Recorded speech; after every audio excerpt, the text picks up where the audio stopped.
Olá!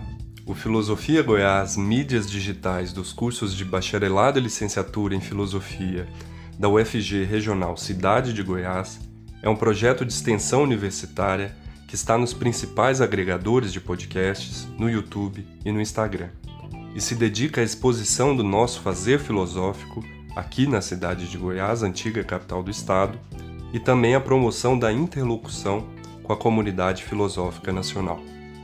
O canal de podcasts Filosofia Goiás promove entrevistas, exposições orais variadas, seminários de pesquisa, webséries e debates sobre os mais variados temas de filosofia, com discentes e professores pesquisadores dos próprios cursos de bacharelado e licenciatura em filosofia da UFG Regional Cidade de Goiás e com convidados de outras universidades de todas as partes do país.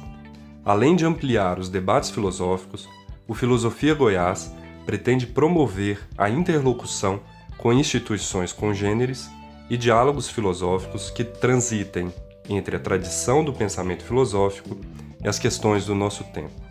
Também o próprio fazer filosófico no ensino, na pesquisa, na extensão e na formação para a docência são tematizados aqui.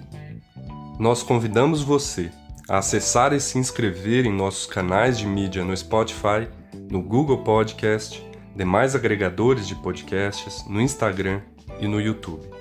O meu nome é Felipe Assunção Martins e no 30º episódio trazemos a segunda e última parte da comunicação que tem por título Sobre a Estética e a Educação, com os professores Pablo Zunino e Franklin Leopoldo e Silva.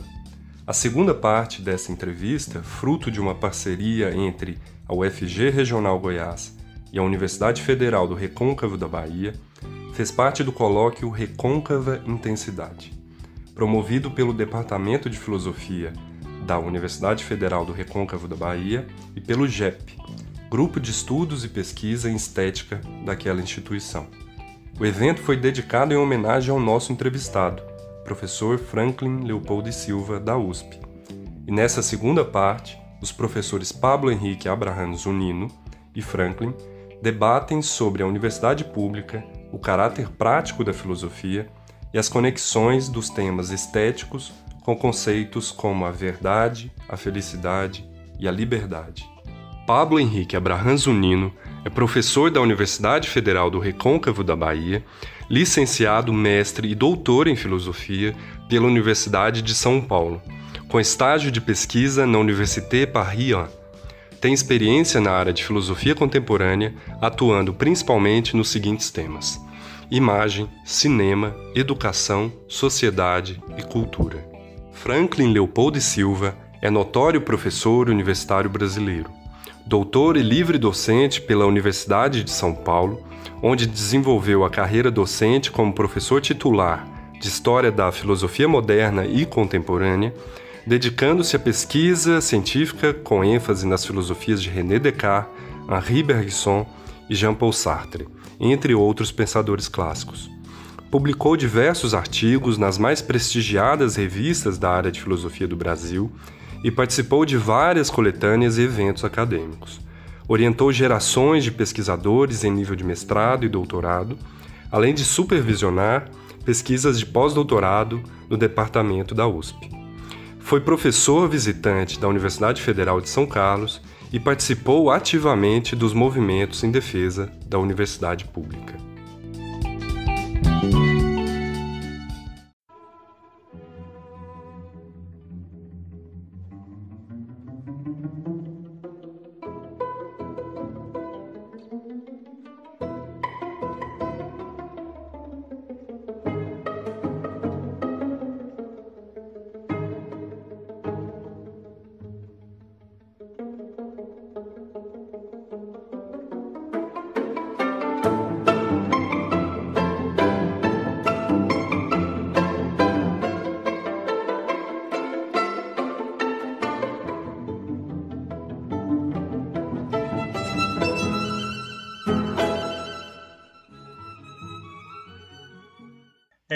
Eu fico pensando porque é muito triste, né, tudo isso ao mesmo tempo, estar falando com você que foi parte desse modelo de universidade que hoje a gente pode dizer que foi muito bom, né, em relação ao que nós estamos vivendo hoje.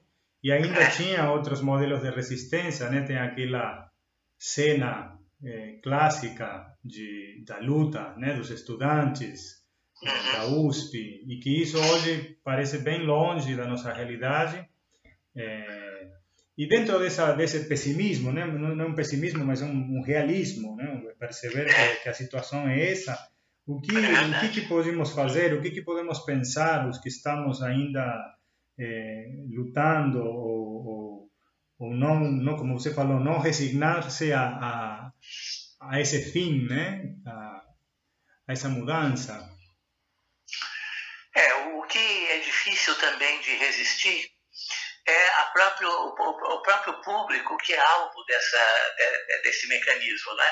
Ou seja, o incremento da tecnologia, as redes sociais, o isolamento que isso trouxe, desencorajou qualquer tipo de ação comunitária. Então, as pessoas que ainda tentam resistir o fazem individualmente, o que é muito ruim em relação àquilo que se trata de resistir, né? Ou seja, a tecnologia ela veio para isolar as pessoas, e diante desse isolamento fica muito difícil você organizar uma resistência conjunta, comunitária a isso que está acontecendo, né? Sim, inclusive eu fico às vezes num paradoxo organizando um evento online, que é um encontro, mas onde as pessoas de fato se encontram só virtualmente, e dentro disso surge a resistência com essa entrevista, que é uma entrevista que eu não posso colocar online. Eu vou ter que fazer uma forma de que você fale pelo telefone, porque eu considero, né, o seu ato, como já falei, deliberado ou não, um ato de resistência dentro dessa indústria tecnológica que está tomando conta da nossa vida. É verdade. Eu vou continuar com a próxima questão, e depois talvez a gente amarre as duas coisas, né? A filosofia acadêmica é uma disciplina teórica por excelência, que trabalha, sobretudo, com bibliografia especializada em sub-áreas do conhecimento, sendo a estética uma delas. Existe para quem, além disso, uma filosofia prática? Se sim, se existe, como você a caracterizaria? Olha, a filosofia prática, tal como ela existia antigamente, ela não era um segmento especializado da filosofia, como passou a ser depois do Kant, né? Depois do Kant, a filosofia prática passou a ser uma parte da filosofia. E há, então, até mesmo aquelas pessoas que se especializam em filosofia prática, né? Se a gente remonta, por exemplo, aos primórdios da filosofia, a Sócrates, nós verificaremos que a filosofia prática era a filosofia, e não uma parte dela na qual alguém poderia se especializar. Então, isso foi uma consequência da ciência, né? Foi uma das consequências da adoção do modelo científico, em que a especialização torna-se um meio, né, para fortalecer a disciplina. Mas a filosofia não é fortalecida pela especialização, ela é enfraquecida pela especialização. E se nós entendermos a filosofia no seu sentido mais essencial e mais profundo, ela é sempre prática, né? E eu acho que os grandes filósofos tiveram esse entendimento da filosofia. Ela é sempre prática, por mais que ela possa passar por questões metafísicas, teóricas e transcendentais. Ela é sempre prática porque ela diz respeito a algo da nossa vida, né? Ao sentido da nossa vida, ao sentido da nossa existência. E isso é aquilo que há de mais prático para todos nós, né? E, portanto, eu acho que essa divisão da filosofia em teórica e prática é extremamente nociva à própria filosofia, né? A filosofia não pode ser dividida, ela tem que ser unificada. E a unificação dela se dá em torno da prática, em torno do sentido da vida e do sentido da existência. Perfeito. Então, eu continuo nessa contradição, que eu espero que seja como o local de onde surge alguma linha positiva, algum caminho positivo, né? A contradição é anterior, né? O momento onde as duas linhas se encontram juntas, porque pelo que você está falando, tanto a tecnologia quanto a especialização filosófica nos afastam dessa possibilidade de resistência, de luta e de formação humana, né? Nos aproximam do modelo científico, né? Exato. Eu tenho mais algumas questões. Durante este encontro de estética, a literatura, a pintura, a música, a fotografia e o cinema foram abordados de diferentes perspectivas. Merleau-Ponty e Deleuze, para citar dois filósofos, artistas, diretores e produtores da região da Bahia e da Argentina, buscando compreender a relação com o ato criador na prática artística. O que você poderia dizer para promover esse debate? Eu digo que a ideia de solicitar depoimentos dessas pessoas que você citou é muito importante, porque significa, então, abordar a variedade de expressão, de um lado, né? E, ao mesmo tempo, a unidade estética da expressão. Então, toda vez que o cinema, a literatura, a poesia, a pintura são objeto desse tipo de pesquisa, nós conseguimos dois resultados. Em primeiro lugar, a diversidade da expressão artística. Em segundo lugar, uma unidade fundamental que está presente nessa variedade. Isso faz com que a estética deixe de ser alguma coisa dispersa entre as artes, mas passe a ser considerada como uma unidade fundamental. Essa unidade fundamental é a expressão que está por trás de qualquer dessas manifestações que você citou. Você estava falando da expressão, né? Como que isso unifica ao mesmo tempo e permite uma diversidade, né? E insistindo um pouquinho na questão do ato criador, né? Que eu sei que você também trabalhou a partir da filosofia de Bergson e de outros filósofos, talvez poderíamos ampliar um pouco mais esse conceito de ato criador, a criação. Eu estava falando da diversidade e da unidade da expressão. Isso. Né? E no caso que você citou, essa diversidade de artes que vai ser abordada no colóquio, ela significa a variedade da expressão e, ao mesmo tempo, a unidade disso que você acabou de chamar de ato criador. Uhum. Né? Então, o Bergson cai muito bem nesse assunto, porque justamente ele fala que toda expressão tem atrás de si e como fundamento um ato criador. Né? Esse ato criador, por sua vez, ele se expressa através da diversidade das formas de arte, mas guardando sempre uma unidade de expressão, que é exatamente a criação. A nova questão seria, seguindo a caracterização de uma filosofia prática como algo que excede ou alimenta internamente a pesquisa científica, como poderíamos articular as noções de verdade, felicidade e liberdade? Bem, essas noções que você citou, elas correspondem todas a aspectos da filosofia prática. Né? E no caso da filosofia prática, elas estão ordenadas segundo essa hierarquia ou essa igualdade que você acaba de citar aí, né? Então, eu acho que a filosofia prática tem um sentido que muitas vezes não é percebido, né? Onde tem essa unidade entre a felicidade e os demais elementos que você citou, né? Nesse sentido, então, a filosofia prática ela fica sendo o fundamento da filosofia.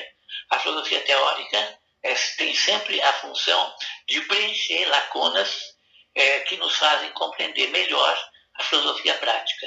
Então, isso significa que a filosofia é prática enquanto tal. E ela é prática desde Sócrates, né? Que é o nosso melhor modelo nesse sentido. Então, a filosofia moral ou a filosofia prática, né, é um tipo de pensamento, né, que faz com que essas noções todas sejam vistas, cada uma de per si, mas também, ao mesmo tempo, na diversidade da expressão artística que elas revelam. Né? Perfeito. E só para finalizar, essa questão, né, ampliar um pouco mais o que eu, na verdade, estou procurando com isso, né, são noções que foram também absolutizadas pela filosofia ou pela história da filosofia, a verdade principalmente, né? Inclusive a liberdade, às vezes a gente pode pensar como um conceito abstrato e fugir da vida prática e concreta. Então, pensando na crítica pós-estruturalista, né, a esses conceitos absolutos, ou esses termos que têm uma história, e como que hoje a gente ainda pode fazer filosofia com esses conceitos, né, de verdade, ou felicidade, ou liberdade. Hoje em dia nós abandonamos qualquer pretensão de dar a esses conceitos um perfil absoluto. Uhum. E de tal forma que a felicidade, a verdade, por exemplo, elas são sempre vinculadas a uma circunstância que lhes dá a firmeza, que lhes dá a realidade que devem possuir. E, portanto, a realidade da verdade, da liberdade, é sempre circunstancial, não no sentido de ser relativa, mas no sentido de ser ligada a uma noção de espaço e tempo que faz com que essas noções devam ser vistas dentro desse contexto. Portanto, não é necessário e nem é preciso, e nem se deve, né, absolutizar essas noções. Absolutizá-las é colocá-las naquele patamar pragmático que a filosofia muitas vezes a situou. Mas, na verdade, o caráter existencial dessas noções faz com que elas sejam colocadas sempre num contexto, né? E esse contexto é aquele que será o responsável pela dinâmica, né, dessas noções, pela ligação que elas possuem entre si e pelo modo como elas são vistas enquanto referências, não é, humanas.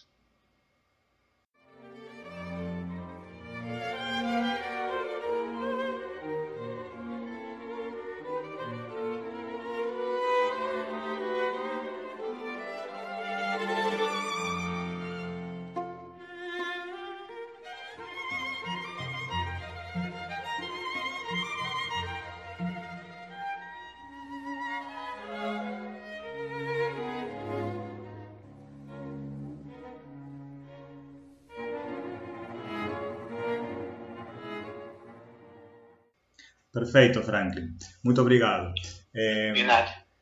Vou insistir mais um pouquinho, retomando a questão da universidade, que eu fiquei pensando, depois que você falou o fim, né, de um modelo de universidade, né, o fim de uma certa filosofia, ou certa maneira de fazer filosofia. A gente pensa muito no fim a partir da perspectiva hegeliana, do fim da arte, ou do fim...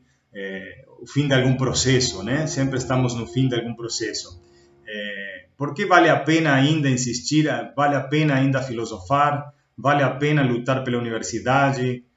Quando tudo aparece apontar para o fim desses modelos e dessa luta que nós esperávamos outro desenlace nessa época e o que está acontecendo é tudo o contrário do que nós esperávamos.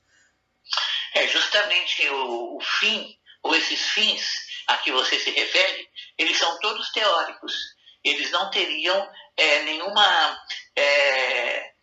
nenhuma função em relação à arte e às outras coisas das quais o Hegel decretou o fim. Não é desse fim que nós falamos, né? Nós falamos de um fim mais concreto, mais circunstancial, mais existencial, que não tem uma conotação teórica, mas tem uma conotação de barbárie, né? Então, o que vai terminar com a arte, o que vai terminar com a filosofia, o que vai terminar com todas essas coisas que o Hegel crê que devam ser superadas, não é em função de um arcabouço teórico elaborado ao longo desses tempos todos que passaram. Ou seja, o fim da filosofia e da arte não é teórico, ele é relativo a uma barbárie que se instalou no mundo devido a certos problemas que nós passamos a viver a partir da metade da modernidade, né? Então, devemos sempre ter isso em mente, né? A perspectiva hegeliana, quando fala de fim, ela fala teoricamente. Nós, quando falamos de fim, falamos de maneira bárbara, né? Uhum. E, portanto, esse fim não tem mais uma justificativa teórica ou interna de um sistema que está se desenvolvendo. Ele tem simplesmente a função de mostrar a fragmentação bárbara da cultura. Sim, e mesmo porque isso está inserido em uma dialética na qual o fim também pode significar um recomeço, né? Sim, sim. Mas mesmo essa dialética, eu não acredito que seja o conceito mais apropriado para checar a situação que nós estamos vivendo, né? A dialética tem a ver em Hegel com o renascimento de alguma coisa. Nós não podemos acreditar no renascimento, até que ele venha eventualmente. Mas o que nós devemos ter como critério de fim, como conteúdo dessas finalidades, né, que nós vamos aos poucos percebendo, né, é o fim mesmo. Quer dizer, é a barbárie se instalando no lugar da cultura. Uhum. Então, essa pergunta é a seguinte: a gente foi falando sobre universidade, sobre estética, sobre filosofia prática, uma série de questões, né? E nós chegamos a uma expressão que você usou, que foi a barbárie da nossa cultura, né? Então, seria mais um esclarecimento, um complemento dessa expressão, né? O que seria e como chegamos e como saímos dessa situação que você colocou como barbárie da nossa cultura. Certo. Bem, a barbárie é o contrário da cultura, né? E isso vem se acentuando principalmente nesse último governo, que tem um horror patológico, né, da ciência e da cultura. Então, acontece o seguinte, a ausência de cultura, a ausência de ciência, ou seja, a barbárie, tornou-se um instrumento de dominação. Então, as pessoas são dominadas não apenas pelas ideologias, né, mas também por uma ideologia especial, que é o contrário da ciência e da cultura, e que é a promoção da barbárie. Então, as pessoas se tornam bárbaras, elas se tornam ignorantes, elas se tornam avessas a qualquer tipo de cultura e de ciência, e isso as torna ignorantes, né? Como a ignorância é sempre solidária do mal, como já dizia o Sócrates, né? Então as pessoas se tornam também maldosas enquanto ignorantes. E isso então é que provoca a barbárie. A barbárie é uma união da maldade e da ignorância, né? E isso faz com que as pessoas se deixem levar por pessoas e coisas, né, que encaminham essa barbárie cada vez mais. Então isso se torna, com o tempo, irreversível, né? Então o que nós temos que fazer é tentar resistir a essa barbárie antes que ela se torne irreversível. O fato da barbárie se tornar irreversível é uma coisa que acontece rapidamente e, sem dúvida, também facilmente, né? Então nós temos em várias partes do mundo, né, o predomínio da barbárie sobre a cultura. Isso se reflete nas eleições, se reflete na política e se reflete na vida cotidiana também, né? De modo que, então, a solução para isso é você tentar estratégias de resistência à barbárie. Essas estratégias podem ser várias, né? Mas a principal delas é você tentar colocar a cultura no centro das coisas, no centro da vida, e com isso, então, você tentar opor-se à barbárie, tal como ela ameaça tudo hoje em dia, né? Certo, Franklin. Muito obrigado, muito esclarecedor e convoca, né, a gente continuar a luta e a resistência. E essa questão, isso que está acontecendo hoje aqui no Brasil, né, você falou especificamente num tempo atual e num lugar concreto que é o nosso país, né? Mas você poderia fazer alguma analogia na história, né, em outros momentos da história e em outros lugares do mundo, por exemplo, no contexto da América Latina, ou como você achar que pode desdobrar essa questão? Olha, eu acho que pode haver analogias parciais, mas a analogia total do que está havendo com alguma coisa que já houve em outras partes do mundo, tirando o nazismo na Alemanha e a resistência à cultura, o horror à cultura no nazismo, eu acho que isso não pode ser feito. Portanto, quando nós tentamos fazer uma analogia, a coisa mais plausível que nos ocorre é a analogia com a Alemanha nazista, né? Em que havia até aquele ministro que dizia que quando ele ouvia a palavra cultura, ele levava a mão ao coldre, né? Ao revólver. Eu acho que isso é uma analogia que é cabível, né, para o Brasil. O horror à ciência, o horror à cultura, a volta das superstições, a volta da terraplanice e outras coisas mais que verificam que são sintomas do horror à cultura e do horror à ciência. A pandemia foi bastante fértil, né, nessas coisas. E, portanto, aqui o governo, né, ele é o paradigma dessa situação, né?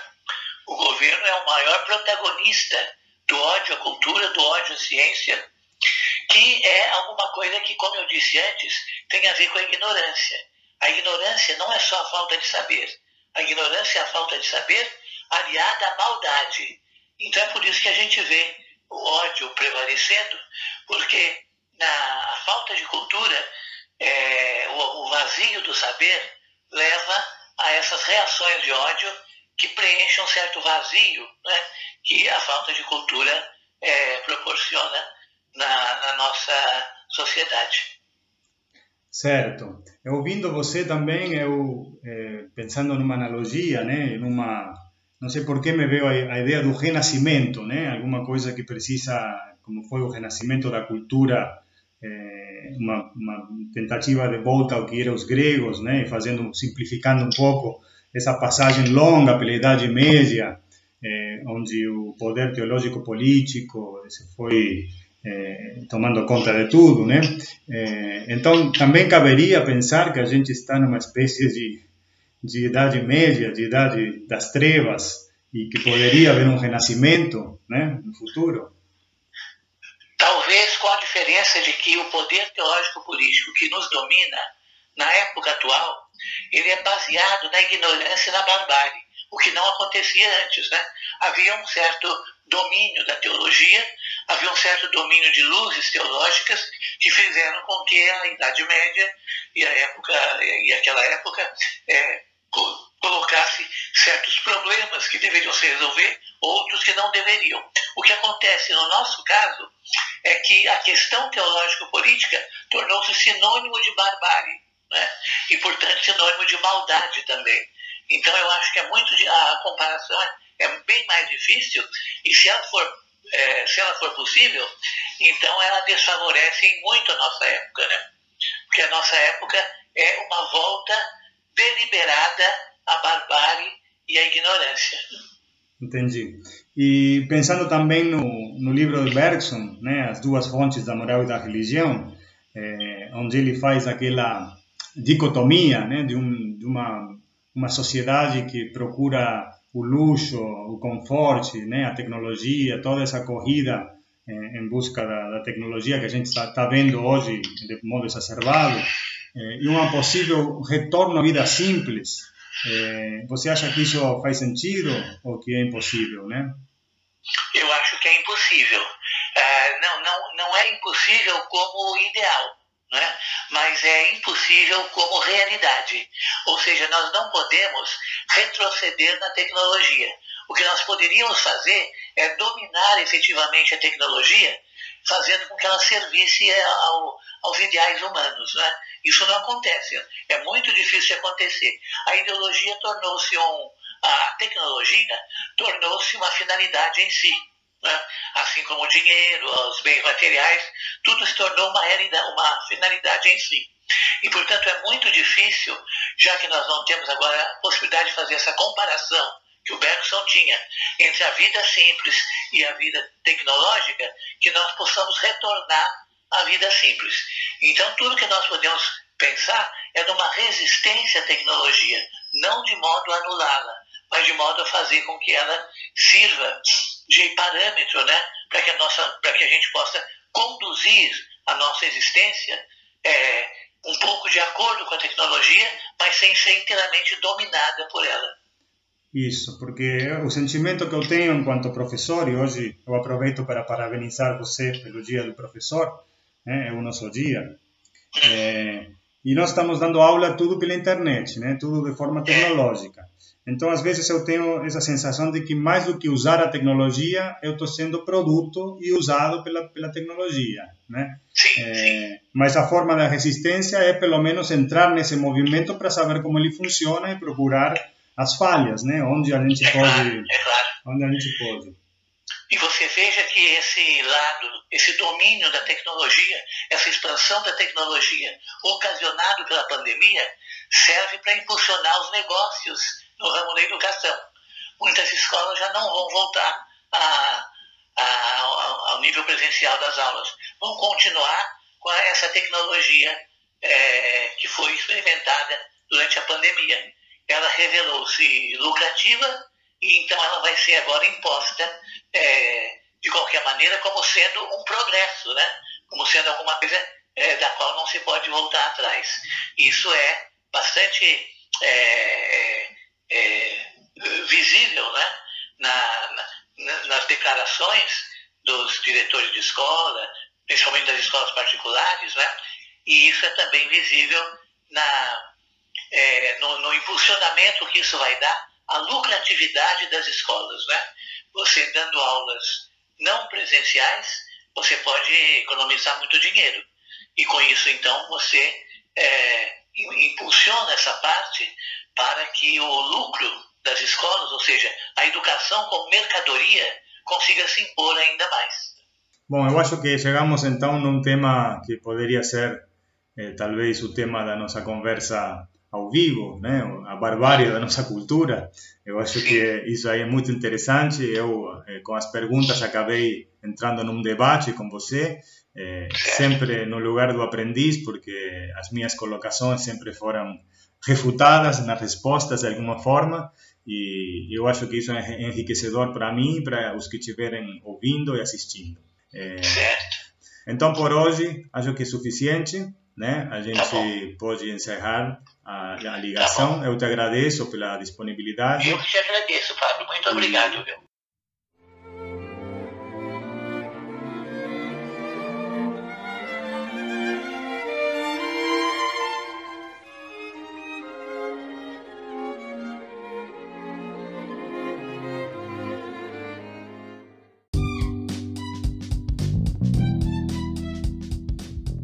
Esta foi a segunda e última parte da comunicação que tem por título Sobre a Estética e a Educação, com os professores Pablo Zunino, da Universidade Federal do Recôncavo da Bahia, e Franklin Leopoldo Silva, da USP.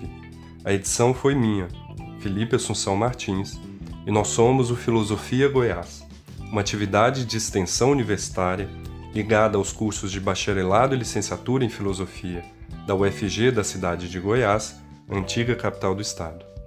Além do Anchor, Spotify e Google Podcasts, você pode nos acompanhar no Instagram e no YouTube. e entrar em contato conosco pelo e-mail filosofiargoiás@gmail.com. Assinando Filosofia Goiás nos aplicativos de podcasts, você fica sabendo de cada novo episódio. Fique com a gente e até a próxima.